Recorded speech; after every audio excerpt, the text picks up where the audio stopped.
So far, Russia has resisted diplomatic overtures, annexing Crimea and massing large forces along Ukraine's border.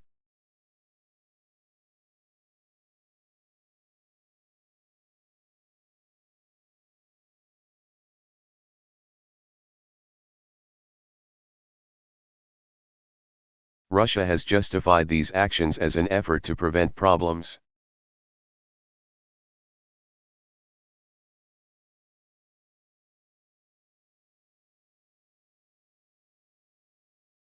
On its own borders and to protect ethnic Russians inside Ukraine.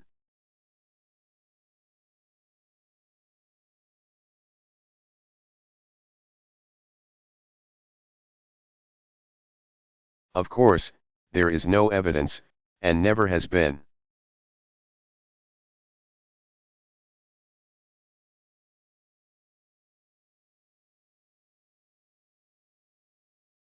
of systemic violence against ethnic Russians inside of Ukraine.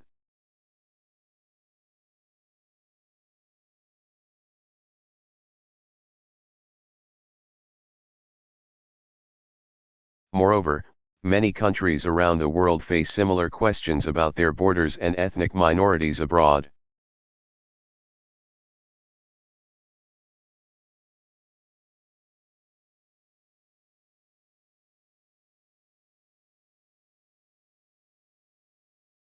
About sovereignty and self-determination.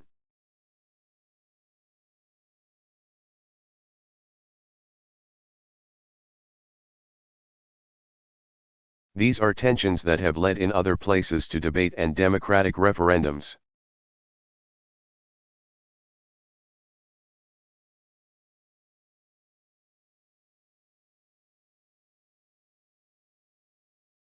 Conflicts and uneasy coexistence.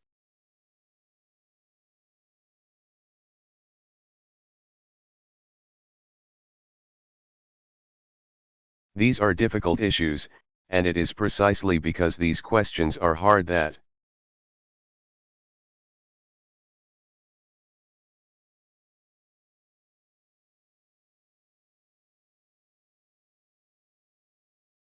they must be addressed through constitutional means and international law so that majorities cannot simply suppress minorities.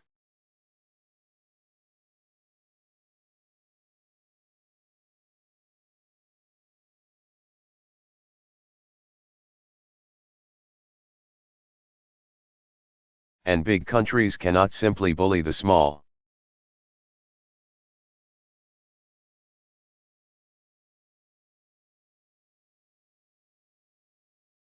In defending its actions, Russian leaders have further claimed Kosovo as a precedent and example.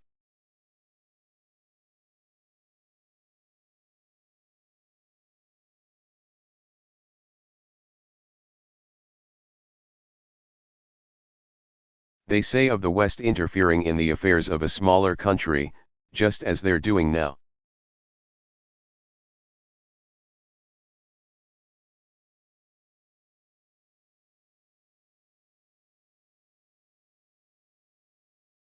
But NATO only intervened after the people of Kosovo were systematically brutalized and killed for years.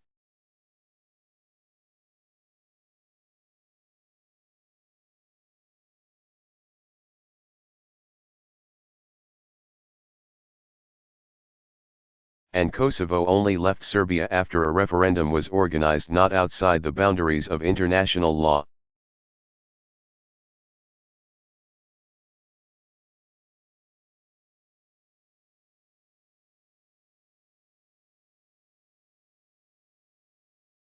But in careful cooperation with the United Nations and with Kosovo's neighbors.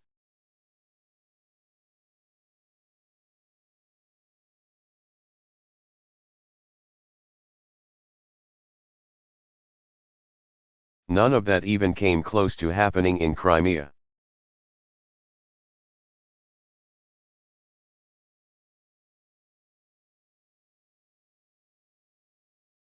Moreover, Russia has pointed to America's decision to go into Iraq as an example of Western hypocrisy.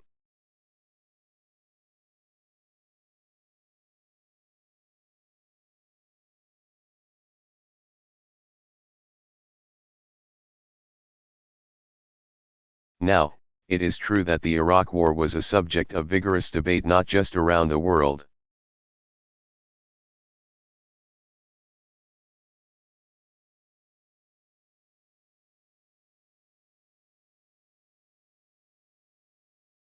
But in the United States as well.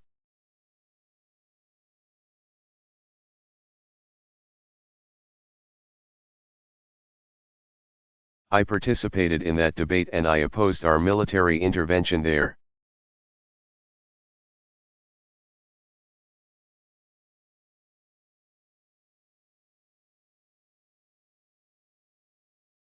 But even in Iraq, America sought to work within the international system.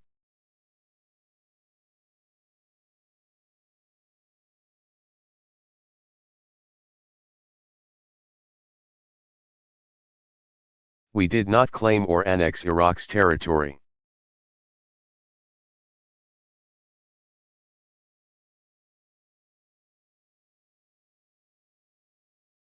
We did not grab its resources for our own gain.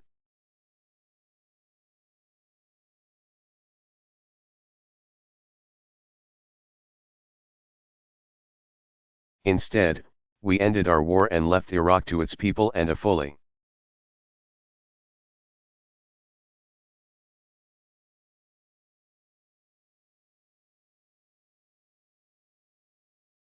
sovereign Iraqi state that could make decisions about its own future.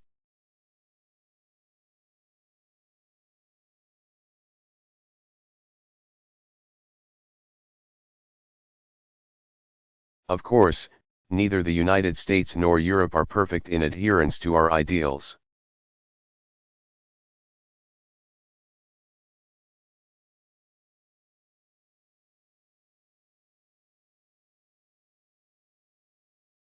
Nor do we claim to be the sole arbiter of what is right or wrong in the world.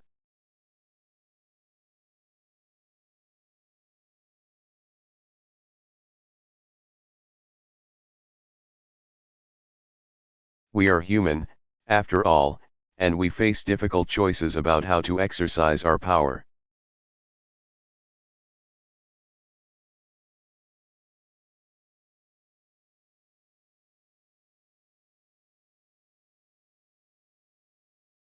But part of what makes us different is that we welcome criticism.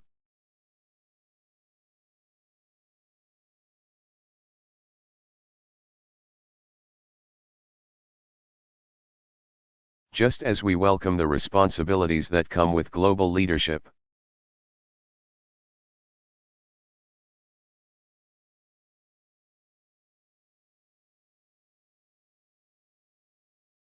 We look to the East and the South and see nations poised to play a growing role on the world stage.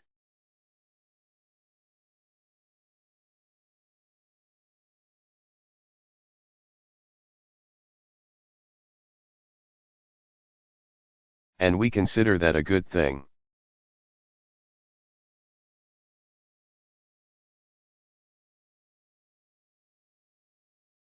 It reflects the same diversity that makes us stronger as a nation and the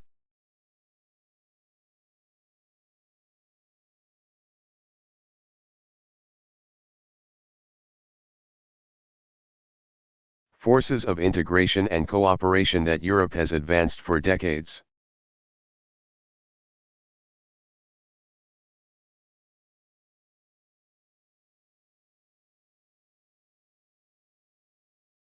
And in a world of challenges that are increasingly global, all of us have an interest in nations stepping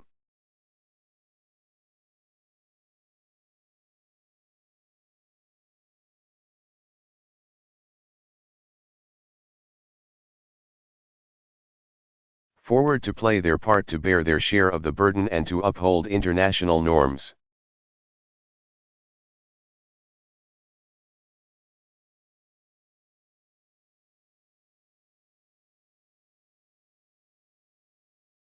So our approach stands in stark contrast to the arguments coming out of Russia these days.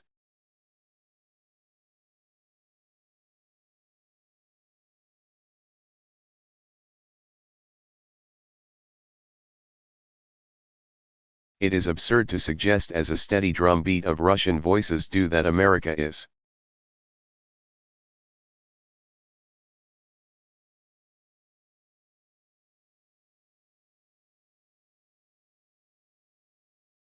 somehow conspiring with fascists inside of Ukraine or failing to respect the Russian people.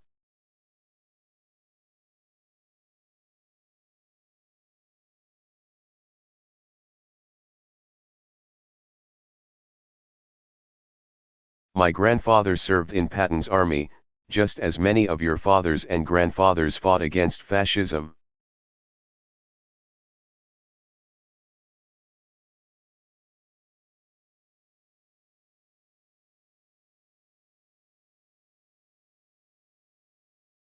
We Americans remember well the unimaginable sacrifices made by the Russian people in World War II.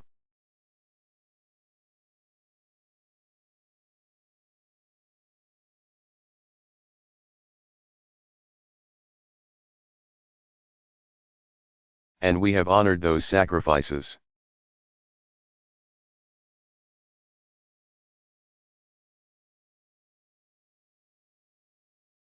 Since the end of the Cold War, we have worked with Russia under successive administrations to build ties of culture.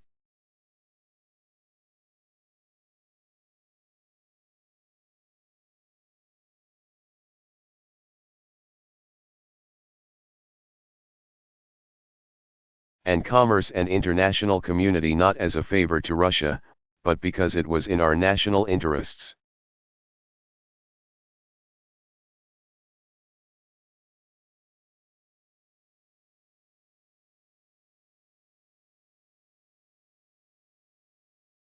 And together, we've secured nuclear materials from terrorists.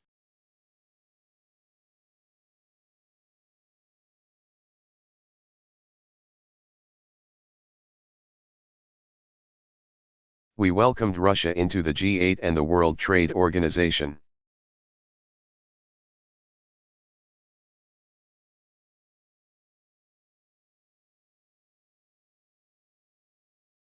From the reduction of nuclear arms to the elimination of Syria's chemical weapons.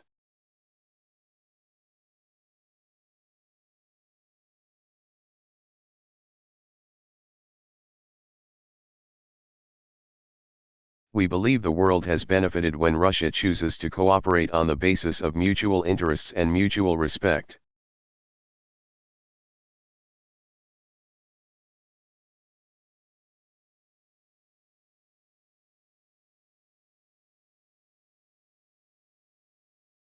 So America, and the world and Europe, has an interest in a strong and responsible Russia, not a weak one.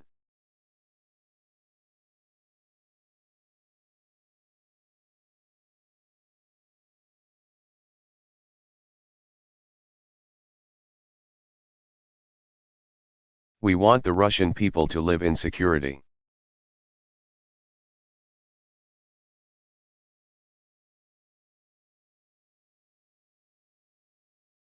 Prosperity and dignity like everyone else, proud of their own history.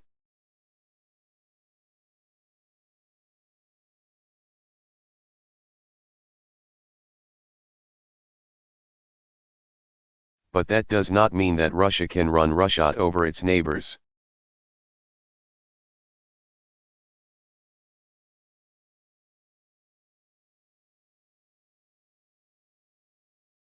Just because Russia has a deep history with Ukraine does not mean it should be able to dictate Ukraine's future.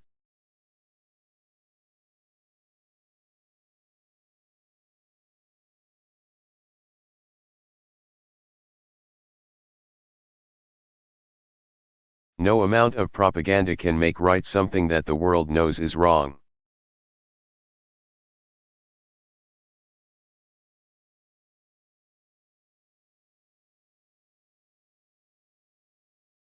In the end, every society must chart its own course.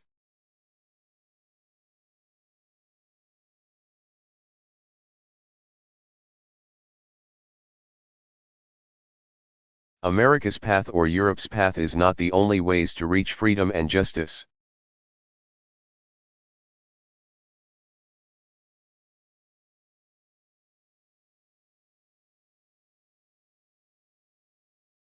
but on the fundamental principle that is at stake here, the ability of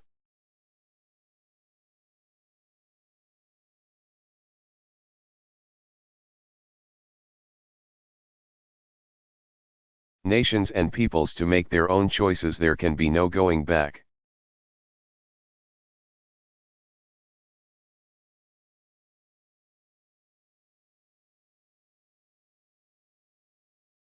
It's not America that filled the Maidan with protesters, it was Ukrainians.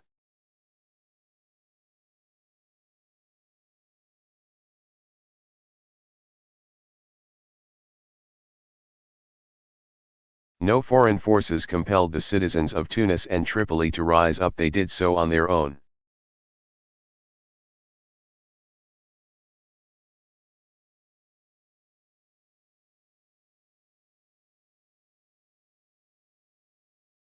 From the Burmese parliamentarian pursuing reform to the young leaders fighting corruption and intolerance in Africa.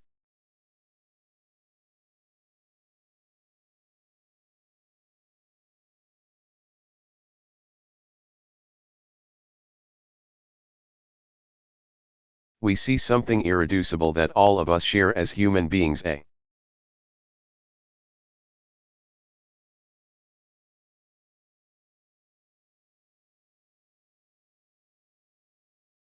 truth that will persevere in the face of violence and repression and will ultimately overcome.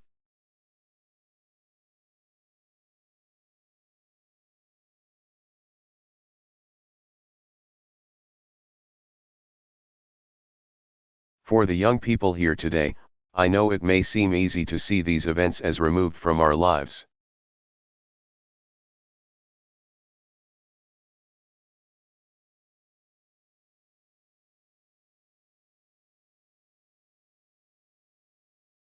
Remote from our daily routines, distant from concerns closer to home.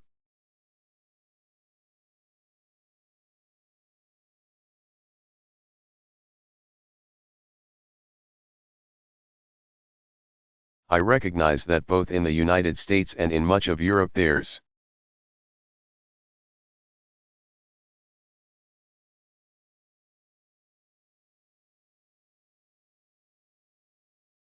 more than enough to worry about in the affairs of our own countries.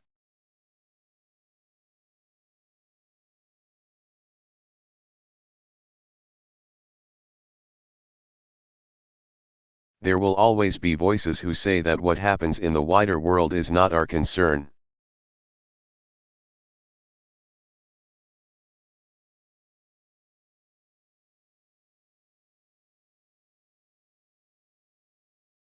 Nor our responsibility.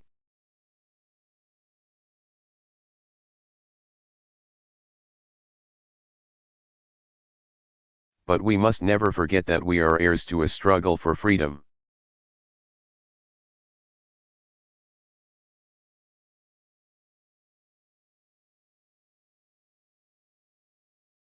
Our democracy, our individual opportunity only exists because those who came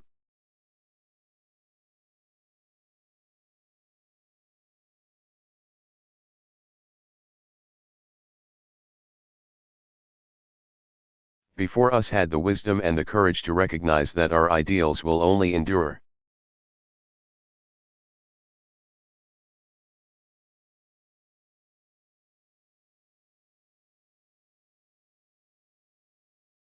If we see our self-interest in the success of other peoples and other nations,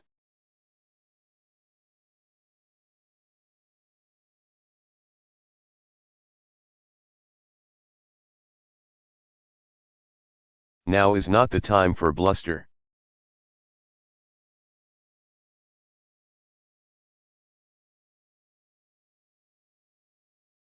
The situation in Ukraine, like crises in many parts of the world,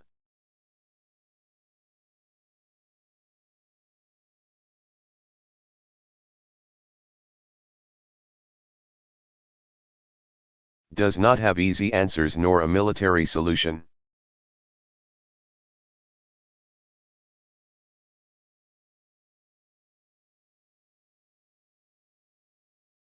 But at this moment, we must meet the challenge to our ideals.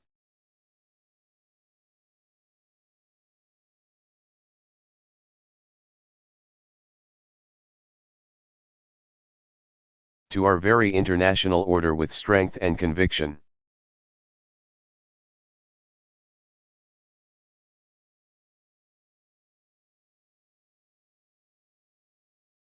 And it is you, the young people of Europe, young people like Laura,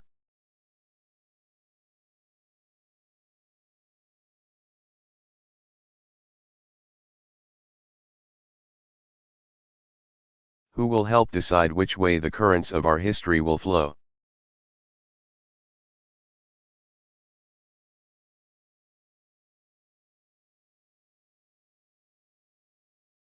Do not think for a moment that your own freedom, your own prosperity, that your own moral imagination is bound by the limits of your community.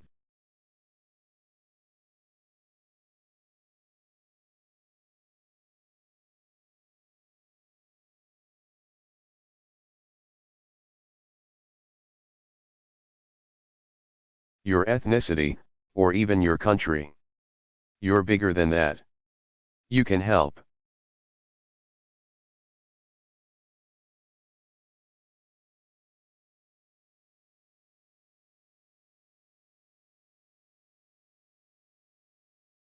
Us to choose a better history. That's what Europe tells us. That's what the American experience is all about.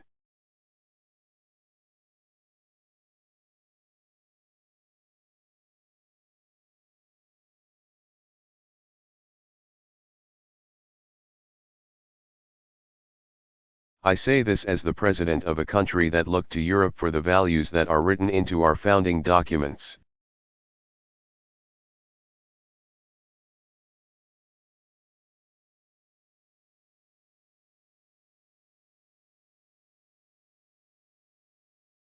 And which spilled blood to ensure that those values could endure on these shores.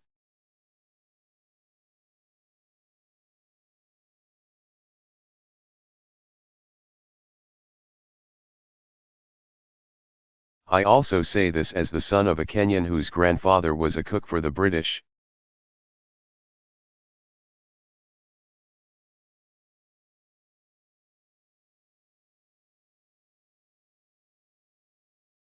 And as a person who once lived in Indonesia as it emerged from colonialism.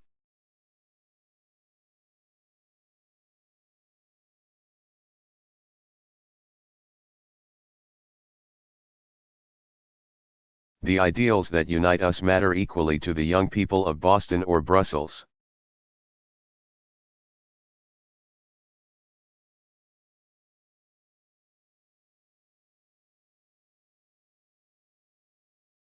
Or Jakarta or Nairobi or Krakow or Kiev.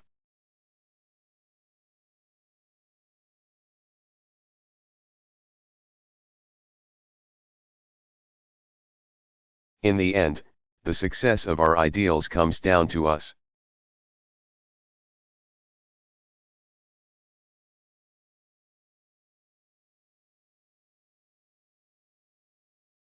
Including the example of our own lives, our own societies.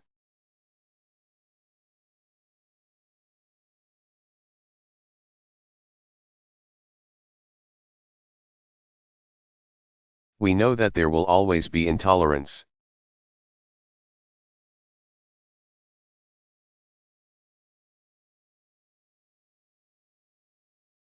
But instead of fearing the immigrant, we can welcome him.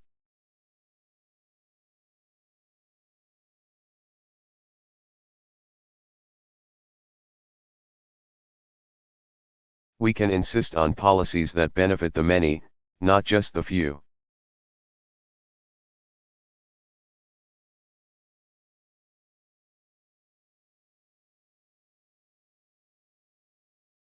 That an age of globalization and dizzying change opens the door of opportunity to the marginalized, and not just a privileged few.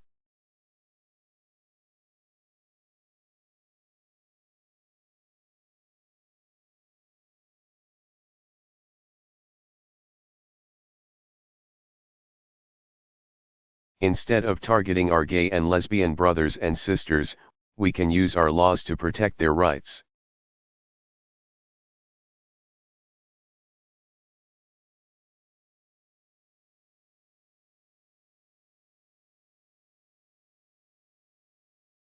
Instead of defining ourselves in opposition to others, we can affirm the aspirations that we hold in common.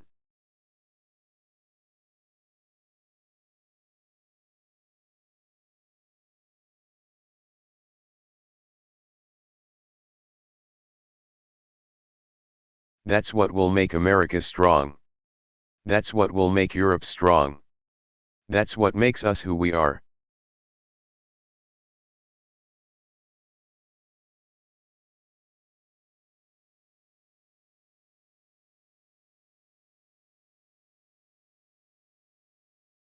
And just as we meet our responsibilities as individuals, we must be prepared to meet them as nations.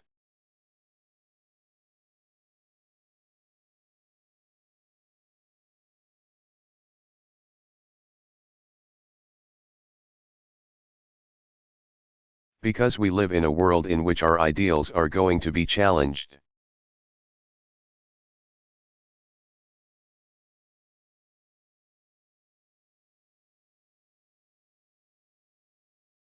Again and again by forces that would drag us back into conflict or corruption.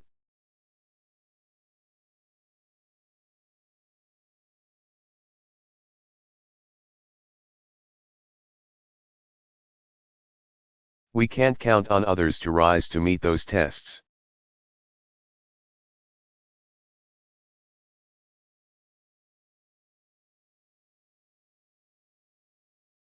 The policies of your government, the principles of your European Union.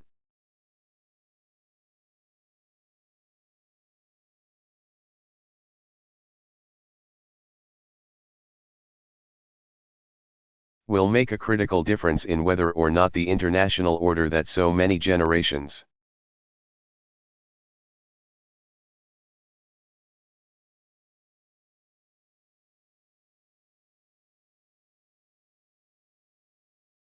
before you have strived to create continues to move forward, or whether it retreats.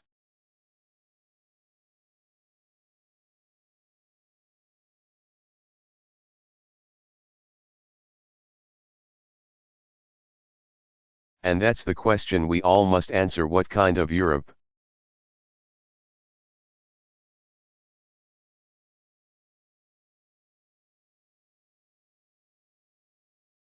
What kind of America, what kind of world will we leave behind?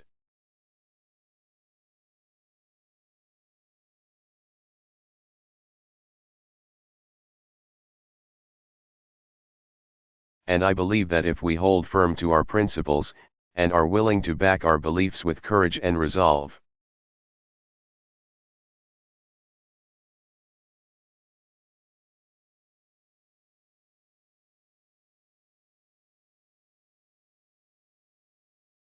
then hope will ultimately overcome fear.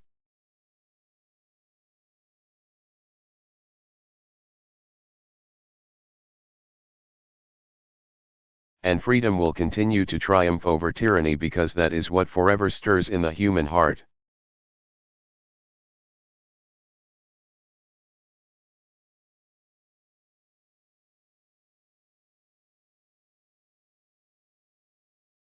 Thank you very much.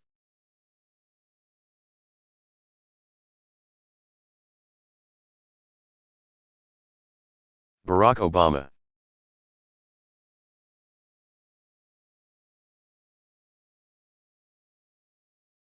Speech on signing the Every Student Succeeds Act.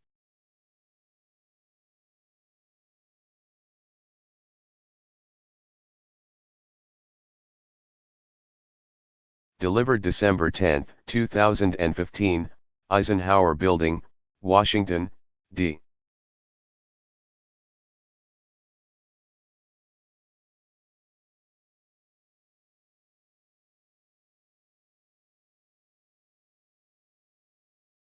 C.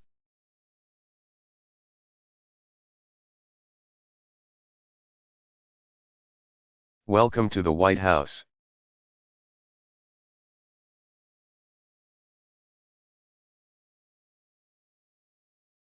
First of all, I want to thank Antonio for being such an outstanding role model.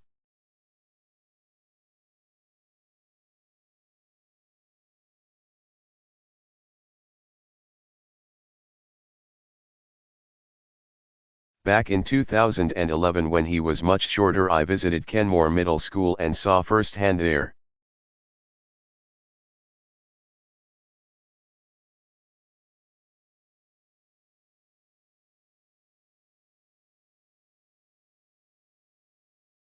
Great work helping students like Antonio achieve their potential. And that's why we're here today.